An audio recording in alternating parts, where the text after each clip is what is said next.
Hi friends, வணக்கம். நான் தான் உங்கள் காஞ்சனா. எல்லோரும் எப்படி இருக்கீங்க? நல்லா இருக்கீங்களா? கடந்த சில மாதங்களாக, கடந்த சில நாட்களாக என்னோடய வாழ்க்கையில் நான் சந்தித்த நிறைய விஷயங்கள் பார்த்திங்கன்னா, தனிமை எனக்கு நிறைய கற்றுக் கொடுத்துருக்கு. உண்மையான முகம் எது, போலியான முகம் எது, யார் நம்மக்கிட்ட உண்மையாக இருக்கா, யார் நம்மக்கிட்ட போலியாக பழகுறா, இது எல்லாமே நமக்கு இந்த தனிமை அப்படின்ற ஒரு விஷயம் கற்றுக் கொடுத்துருக்குங்க.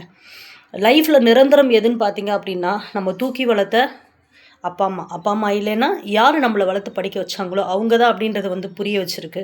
அவங்களுக்காக தான் வாழ்க்கை அப்படின்றதும் புரிய வச்சுருக்கு. ஒன்று நீ மாற்றிக்கோ, வாழ்க்கையில் நல்லா இருப்ப. ஒன்று நீ மாற்றிக்கோ, வாழ்க்கையில் நல்லா இருப்ப. பார்க்குறவங்க எல்லாருமே இதையே சொல்லிட்டு இருக்கீங்க. அப்போ உங்களுக்காகலாம் நான் மாறினேன்னா என் வாழ்க்கையை யாருங்க வாழ்வா?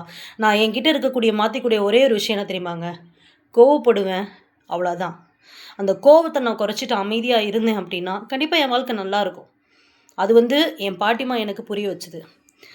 நட்பு அப்படின்ற பேரில் ஒரு சில பேர் இங்கேயும் சரி, பழைய நண்பர்களும் சரி, வேலை பார்க்குற இடத்துல சரி. என்னென்னா பொழுதனைக்கு குறைகள் மட்டுமே சுட்டி காட்டிகிட்டு இருக்காங்க. நாம் ஏதாவது ஒன்று பண்ணோன்னா அதை அப்ரிஷியேட் பண்ண மாட்டேங்கிறாங்க. அதை அப்ரிஷியேட் பண்ணிவிட்டு குறைகளை சுட்டி காட்டினா நம்ம மாற்றிக்கலாம். என்னென்னா நம்மளுடைய மெயின் எதுவோ, நம்மளோட ப்ளஸ் எதுவோ அதை தான் அவங்க குறையாவே சொல்கிறாங்க. ஏன்னா அது அவங்களுக்கு பிடிக்கல. அது அவங்க ஃப்ரெண்டு கிடையாது. நான் நல்லா மாறணும் அப்படின்றதுக்காக அவங்க சொல்கிறது வேற.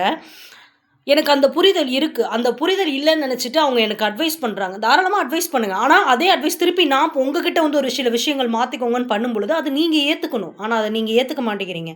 ஏற்றுக்கக்கூடிய மனநிலையிலையும் நீங்கள் இல்லை. நட்பு அப்படின்னா இப்படி தான் மியூச்சுவலாக இருக்கணும். ஆனால் என்கிட்ட இருக்க நட்புகள்லாம் என்னென்னு பார்த்தீங்கன்னா, என்னை ஒரு ட்ரோல் மெட்டீரியலாக வச்சு தான் ட்ரீட் பண்ணிகிட்டு இருக்காங்க இன்ன வரைக்குமே. அவங்களுக்கெல்லாம் பார்த்தீங்க அப்படின்னா குடும்பம் இருக்கும், அவங்க ஒரு வேலையில் இருப்பாங்க. ஆனால் நம்ம மெசேஜ் பண்ணால் அப்போ தான் வேலையில் இருக்கிற மாதிரி பிஸியாக காட்டிக்குவாங்க. தேவையில்லைங்க, இந்த மாதிரி உறவுகள்லாம் தேவையே இல்லைங்க. தேவைக்காக பழகுறவங்க, டைம் பாஸ்க்காக பழகுறவங்க, நம்பரை ட்ரோல் மெட்டீரியலாக வச்சு பழகுறவங்களெல்லாம் தூக்கி போட்டுட்டு நம்மளோட வாழ்க்கையை பார்க்கணும். சரிங்களா? எல்லாருமே சொல்கிறாங்க. அதாவது உங்களுடைய நலனை மட்டுமே உண்மையாக விரும்புகிறவங்க ஒரு சில விஷயங்களை மாற்றிக்க சொல்லுவாங்க. அந்த விஷயத்தை மட்டும் உங்களோட வாழ்க்கையில் மாற்றிக்கோங்க. சும்மா போகிறவங்க வரவங்க சொல்கிற விஷயத்தெல்லாம் நம்ம மாற்றிக்கணுன்ற அவசியம் இல்லை. சரிங்களா? இதே மாதிரி வாழ்க்கையில் நிறைய பேர் எக்ஸ்பீரியன்ஸ் பண்ணியிருப்பீங்க.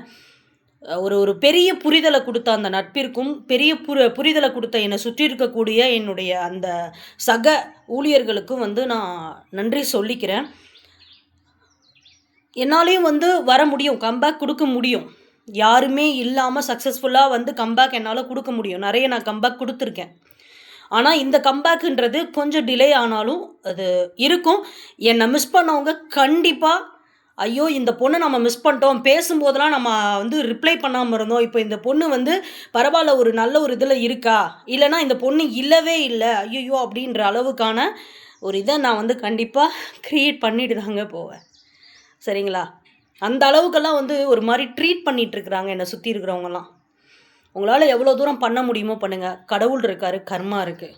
ரெண்டுமே என்னை சுற்றி இருக்குது. அதை விட பெரிய சப்போர்ட் எங்கள் பாட்டி அவங்க இருக்காங்க. எனக்கு அது போதும். குறை சொல்கிறவங்க குறை சொல்லிட்டு மட்டும்தான் இருப்பாங்க. அதாவது உங்களுடைய நல்லது நீங்கள் மேலே வந்தால் இந்த அளவுக்கு வந்தால் நல்லா இருப்பீங்க அப்படின்னு சொல்கிறவங்களுடைய வார்த்தைகளை மட்டும் மனசுக்குள்ளே ஏற்றிக்கோங்க. உங்கள் மேலே பொறாமப்பட்டு நீங்கள் இதை மாற்றிக்கோங்க அதை மாற்றிக்கோங்கன்னு சொல்கிறவங்களுடைய இதை நீங்கள் மனசில் எடுத்துக்காதீங்க. அதே மாதிரி நட்புனா வாங்கி திங்கிறதுக்கு மட்டும்தான் நட்பு. ஜாலியாக சுற்றுறதுக்கு ஊர் சுற்றுறதுக்கு மட்டும்தான் நட்பு. அதே சமயத்தில் உங்களை ஒரு ட்ரோல் மெட்டீரியலாக வச்சு ஜாலியாக அவங்க என்ஜாய் பண்ணிக்கிறதுக்கு மட்டும்தான் நட்பு. நட்புன்ற விஷயத்துக்குள்ளே போய் யாரும் மூழ்கிடாதீங்க. ஏதோ 1% 2% தான் ரொம்ப டீப் ஃப்ரெண்ட்ஷிப்பு லைஃப் லாங் அந்த மாதிரிலாம் இருப்பாங்க. மற்றபடி எல்லாமே நான் சொல்கிற மாதிரி தான் இருப்பாங்க. ஸோ அதனால் வாழ்க்கையை புரிஞ்சு நடந்துக்கோங்க. வாழ்க்கையோட தத்துவத்தை புரிஞ்சு தெரிஞ்சு நடந்துக்கோங்க. தேங்க்யூ.